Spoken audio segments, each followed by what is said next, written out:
Hello everyone. कल हमने BSc second year में जो टॉपिक डिस्कस किया था ब्लास्टोलेशन, आज हम बीएससी सेकेंड ईयर में आपका पेपर सेकेंड के अंतर्गत जो न्यू टॉपिक है गैस्ट्रोलेशन, इसको डिस्कस करेंगे। गैस्ट्रोलेशन की बात की जाए,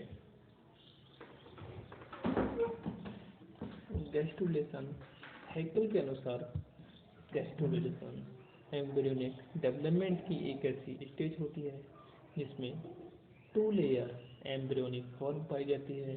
गैस्ट्रोला बनने की अवस्था को गैस्ट्रोलेशन कहा जाता है।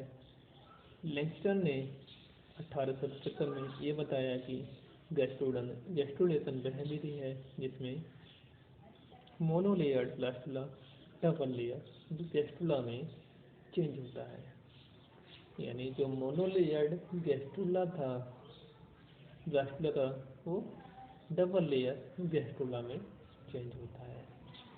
कीवल ने 1901 में वर्टिब्रेट्स में गैस्ट्रोलेशन की परिभाषा कुछ इस तरह की, एक ऐसी विधि जिसके द्वारा endodermal, mesodermal and notochordal cell embryo के इनर पार्ट में अपना मार्ग प्राप्त कर लेते हैं। कुछ वैज्ञानिकों ने गैस्ट्रुला की परिभाषा कुछ इस प्रकार दी, जो इनवर्टिब्रेट्स एंड वर्टिब्रेट्स दोनों के लिए उपयोगी हो सकती है। परिभाषा इस प्रकार है। क्या परिभाषा है? गैस्ट्रुलेशन एक गतिशील विधि होती है जिसके द्वारा ब्लास्टुला में पूर्व अनुमानित अंग बनने के क्षेत्र रीअरेंज एंड रीअरेंज होकर शीघ्र ही किसी भी जाति के शरीर का पार्ट बनाते हैं। अब बात करते हैं कैरेक्टरिस्टिक ऑफ गैस्ट्रुलेशन, यानी जो गैस्ट्रुलेशन है उसके क्या क्या कैरेक्टरिस्टिक होने चाहिए। तो एम्ब्रियो की सेल्स का मॉर्फोजेनेटिक मूवमेंट द्वारा रीअरेंजमेंट होता है। नंबर 1, सेल्स के रीऑर्गेनाइजेशन के साथ साथ सेल डिवीजन की रेट में कमी आ जाती है। यानी जो क्लीवेज के दौरान सेल्स डिवीजन हो रही थी वो हायर रेट पर होती हैं, और जैसे जैसे ब्लास्टुला बनता है उसमें थोड़ी और बढ़ती हैं, लेकिन जो गैस्ट्रुलेशन स्टेज आती है उसमें जो सेल डिवीजन का जो रेट है वो कम हो जाता है। गैस्ट्रुलेशन में यदि ग्रोथ होती है तो उसका कोई सिग्निफिकेंस नहीं होता। नेक्स्ट पॉइंट, इसमें metabolic change and rate of oxidation बढ़ जाता है। यानी जो मेटाबॉलिक एक्टिविटीज होते हैं, चेंज है यानी परिवर्तन है, और रेट ऑफ ऑक्सीडेशन है वो बढ़ जाता है। नेक्स्ट, गैस्ट्रुलेशन के दौरान नए प्रकार के प्रोटीन्स जो एग में नहीं पाए जाते उनकी सिंथेसिस होने लगती है। यानी जो कुछ ऐसे प्रोटीन्स हैं जिनकी जो एग के अंदर मौजूद नहीं होते हैं, लेकिन जब गैस्ट्रुलेशन की प्रोसेस होती है तो उनकी भी सिंथेसिस गैस्ट्रुला के अंदर स्टार्ट हो जाती है।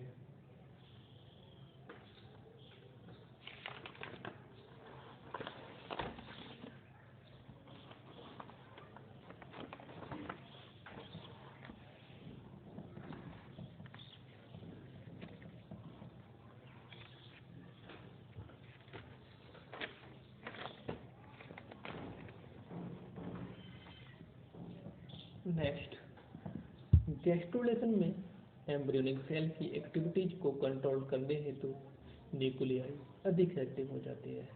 यानी जो एम्ब्रियोनिक सेल के अंदर जो एक्टिविटीज होती हैं उनका जो न्यूक्लियाई होता है उनको कंट्रोल करने के लिए काफ़ी एक्टिव हो जाता है।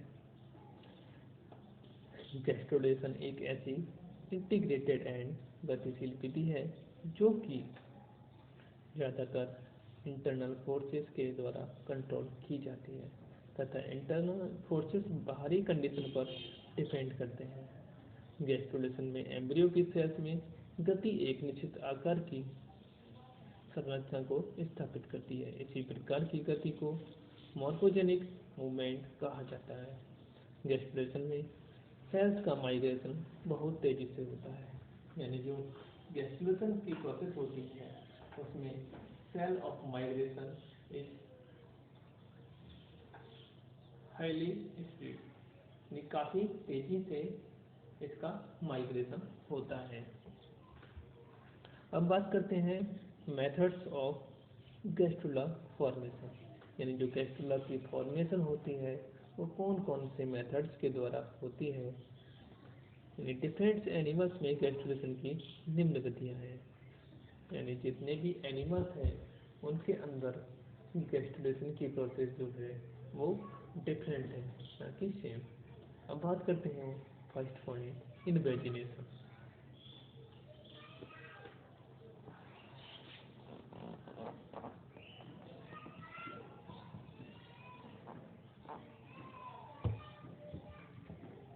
इस विधि में सेल का इन्वेजिनेशन होता है, जिसमें मैक्रोमियर्स माइक्रोमियर्स के संपर्क में आने लगते हैं और ब्लास्टोसिल कम होने लगती है। यानी जो मैक्रोमियर्स और माइक्रोमियर्स के मध्य में स्पेस जो था ब्लास्टुला के दौरान, जिसको कि ब्लास्टोसिल कहते हैं, वह गैस्ट्रुलेशन की प्रोसेस के दौरान जब मैक्रोमियर्स माइक्रोमियर्स आपस में मिलने लगती हैं तो जो स्पेस होता है मध्य में ब्लास्टुलेशन के दौरान जो था ब्लास्टोसिल, वो स्पेस कम होने लगता है तथा इसमें आर्किडेंटेरॉन की फॉर्मेशन प्रारंभ होती है। इससे जो सेल्स एनिमल प्रोटिफाइड होती हैं उन्हें एपीब्लास्ट कहते हैं। आर्किडेंटेरॉन की ओपनिंग ब्लास्टोफोर कहलाती है तथा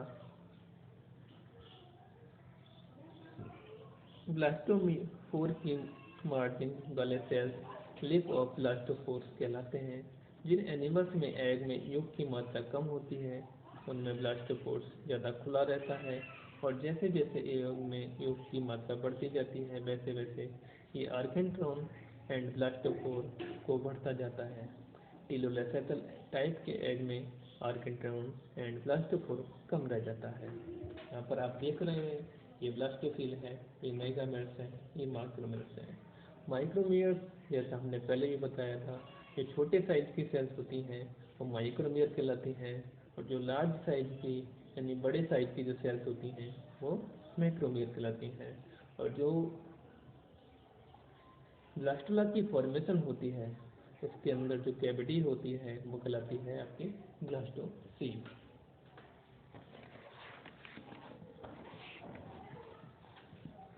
यहाँ पर आप देख पा रहे हैं जो सेल्स थी वो उनमें इन्वेजिनेशन की प्रोसेस स्टार्ट हुई। इन्वेजिनेशन की प्रोसेस के दौरान क्या हुआ, जो मैक्रोमियर्स थी वो ऊपर की तरफ सिंक कर गई और यहाँ पर इन्होंने एपीब्लास्ट की फॉर्मेशन कर दी, और जो मैक्रोमियर थी उन्होंने हाइपोब्लास्ट की फॉर्मेशन कर दी। ये इसकी रिड्यूस ब्लास्टोसिल जो आपने अभी पीछे वाले डायग्राम में देखा था, एक काफ़ी बड़ी संख्या में थी, यानी जो काफ़ी स्पेस घेरे हुई थी वो अब रिड्यूस होने लगती है। और ये वाला जो पार्ट है आर्किडेंटेरॉन कहलाता है, ये इसका ब्लास्टोफोर, ये डोर्सल लिप ऑफ ब्लास्टोफोर कहलाता है। अब बात करते हैं इन्वोल्यूशन। इन्वोल्यूशन की बात की जाए तो यह गैस्ट्रुलेशन की एक ऐसी विधि है जो सभी वर्टिब्रेट्स में पाई जाती है। यानी इन्वोल्यूशन गैस्ट्रुलेशन की एक ऐसी विधि है जिसमें जो सभी वर्टिब्रेट्स में पाई जाती है। इस विधि के अंतर्गत वे सेल्स जो ब्लास्टोफोर के लिप्स बनाती हैं वे ऊपर से मुड़ना प्रारंभ कर देती हैं, और इन्वोल्यूशन करने वाली सेल्स एम्ब्रियो की इंटरनल सरफेस पर एकत्रित होने लगती हैं। इसमें आउटर सेल्स को एपीब्लास्ट, एक्टोडर्म तथा इनर सेल्स को हाइपोब्लास्ट या एंडोडर्म कहा जाता है। जिन एनिमल्स में पॉलीलेथेटल टाइप के एग होते हैं उनमें इन्वोल्यूशन नहीं होते हैं, लेकिन एम्फियोक्सिस तथा एम्फीबियंस में यह विधि देखी जाती है। अब बात करते हैं थर्ड टाइप, इनिशिएशन। इन विधि में ब्लास्टोडर्म से अलग हुई सेल्स ब्लास्टोसील में गति करती हैं। इसमें जो सेल्स ब्लास्टोडर्म से अलग हो जाती हैं वे हाइपोब्लास्ट या एंडोडर्म बनाती हैं और ब्लास्टोसील के स्थान पर आर्केंट्रॉन बनाती हैं। इसमें सेल्स का साइज बड़ा हो जाता है। अब बात करते हैं फोर्थ पॉइंट, डेलिमिनेशन। यह विधि विचित्र प्रकार की होती है। इसमें इनवर्टिब्रेट्स एंड कुछ बर्ड्स में भी बताया गया है। इसमें पहले बनी हुई सेल्स की लेयर